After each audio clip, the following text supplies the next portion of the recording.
Fala pessoal, hoje é dia de falar de Fale Comigo, mais um filme de terror que chega com aquele status de melhor terror do ano. Isso não é tão comum esse ano, mas ano passado foi muito comum. Vocês sabem que a maioria desses filmes eu não gostei. Será que é o caso? Calma que eu já falo sobre tudo isso.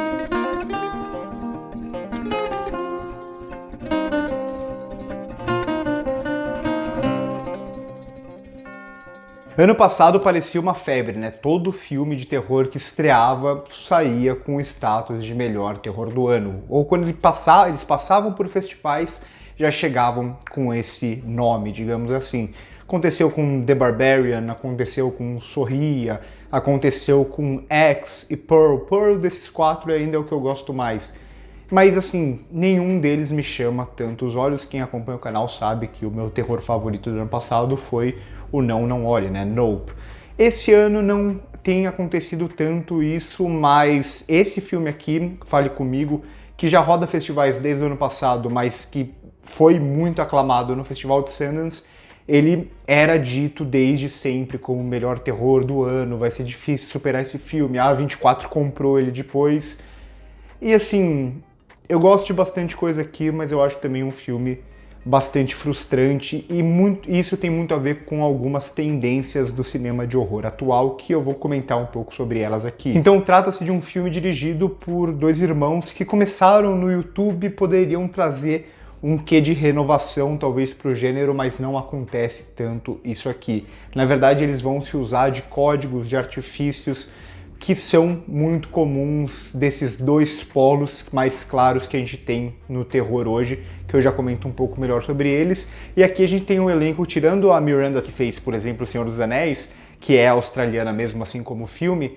a gente tem um elenco assim muito jovem, até inexperiente em algum sentido, porque muitos deles estão no seu primeiro, segundo, terceiro filme, mas ainda assim um elenco que funciona muito bem aqui, principalmente esse elenco jovem. A gente tem uma ótima protagonista no quesito atuação mesmo, assim como todo esse núcleo jovem. Na verdade, para mim, quando o filme melhor funciona é quando ele se entrega mais para esse lado mais jovem, para esse lado das redes sociais, para esse lado de não ter esse lance da possessão ou da brincadeira de jogos que invocam demônios, esse tipo de coisa que é muito comum, por exemplo, o tabuleiro de Ouija. Aqui não é tanto no sentido de, olha como eu sou machão porque eu consigo, como eu não tenho medo porque eu consigo fazer esse tipo de coisa, de invocar espíritos e coisas do tipo. Aqui é tudo muito mais no sentido de uma diversão mesmo, né?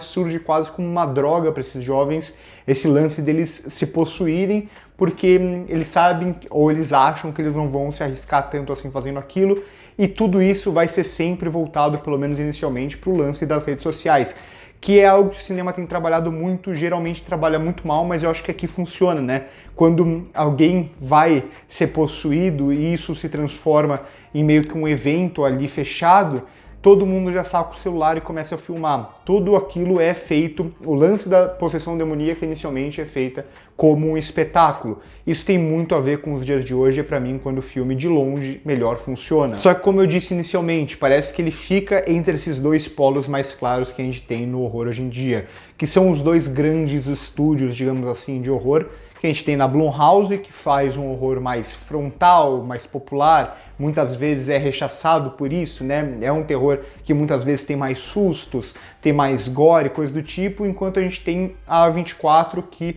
se vendeu desde o início como um estúdio em que dá liberdade para os seus diretores, mas quase sempre os seus filmes de horror são voltados mais para o lado dramático. A própria A24 faz um marketing nesse sentido, um lado mais dramático, mais metafórico, aquele lance do pós-horror, que eu já falei 1 milhão de vezes, não vou falar aqui de novo, o quão problemático, elitista e sem sentido é esse termo, mas que tem se tornado uma tendência cada vez mais forte. Muitas vezes pessoas que amam esses filmes são pessoas que geralmente não gostam de filmes de terror e sentem que o terror dramático ele é mais arte do que o terror popular, que no fundo é uma bobagem. Não que a A24 não tenha grandes filmes, como eu disse já várias vezes, eu adoro Hereditário, eu adoro Farol, eu adoro A Bruxa, entre muitos outros filmes.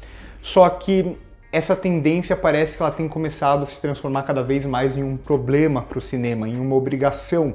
Mesmo esse filme aqui, ele não é inicialmente da A24 compra depois. mas ele envolve um pouco dessa lógica A24. Parece que cada vez mais os diretores acreditam que é necessário esse foco dramático e psicológico para um horror ser sublime ou superior ou coisa do tipo. E aqui parece que não é o que o filme realmente pedia. O filme ele pede um lado mais frontal, um lado mais juvenil, mais jovial, que tem uma cara um pouco mais do horror Blumhouse. Então é um filme que ele tem uma certa crise de identidade, sobretudo na sua segunda metade.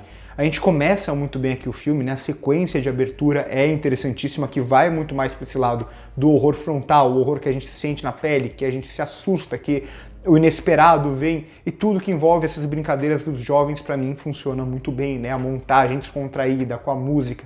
Então, esse lance de se divertir com o perigo e transformar isso em algo midiático. O problema é que a partir ali da metade, mais ou menos, o filme ele tenta ser muita coisa e ele acaba pesando a mão, se direcionando muito mais para um caminho que eu não gosto, que para mim não funciona. Então ele tenta ser uma espécie de investigação, ele tenta ser um drama psicológico dessa protagonista, que é algo que virou já um dos maiores clichês do terror contemporâneo, que não é algo atual, mas atualmente parece que virou uma tendência muito forte, que é você ter uma protagonista feminina e focar no trauma dela. A gente viu isso com a Laurie Strode no Retorno de Halloween, a gente viu isso em Midsommar, a gente vê isso em Babadook e em quase todos os filmes de horror recentemente. Então esse lance de você sair do coletivo, que era o que funcionava muito bem inicialmente, quando esses jovens estão juntos, e ir sempre para o individualizado, que para mim é onde menos funciona no filme e é onde mais o filme vai focar nessa segunda parte.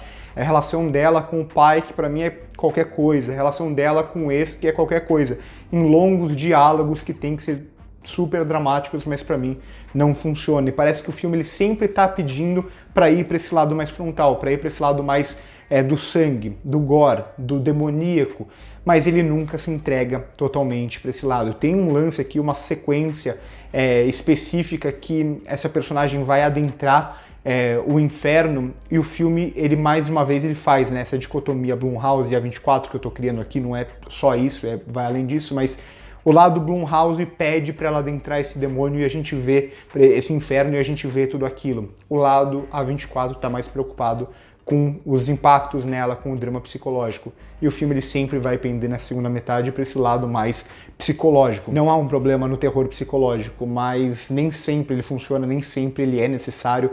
Esse filme ele funciona muito melhor quando ele se entrega a esse terror mais direto, mas ele nunca tem isso como o seu ideal. O seu ideal é sempre o drama, só que o drama aqui é o que menos funciona, é o mais fraco, assim como a investigação, que é logo abandonada, assim como os personagens secundários que quando formam esse grupo são muito interessantes. Por exemplo, um personagem aqui que é não binário e o amigo dele que traz a mão, são dois personagens muito divertidos aqui no contexto e tal, mas o filme praticamente abandona todos eles para focar nesse drama psicológico que a gente nunca tem tantas informações, a gente nunca entende tão bem, e no final é o que tem de menos personalidade no filme, mas é o que o filme na segunda metade mais vai se interessar. Então, Fale Comigo me deixa um gosto meio amargo na boca justamente por isso, né? Ele tem muito impulso inicial, ele tem muita personalidade inicialmente, mas ele sempre vai tentar se deslocar para esse lado, que é essa tendência que tem virado quase uma obrigação, que tem amarrado o gênero de horror recentemente. Ele sai de um filme que poderia ser muito marcante para um filme que, para mim, acaba sendo ok, esquecível até, em algum sentido. Então, por hoje é isso. Comenta aqui embaixo se vocês concordam ou não comigo, se vocês já viram o filme, se vocês amaram, se vocês estão com muita expectativa. Pra mim, não sei se é o horror do ano até agora ou não, porque quase não tiveram filmes de terror até agora, mas eu achei um filme apenas mediano, até um pouco para baixo disso, principalmente por conta da segunda metade, o rumo que o filme vai levar. Então curte o vídeo se gostou, se inscreve no canal se ainda não é inscrito, passa no primeiro comentário fixado para ver as nossas outras redes sociais. Por hoje é isso e corta.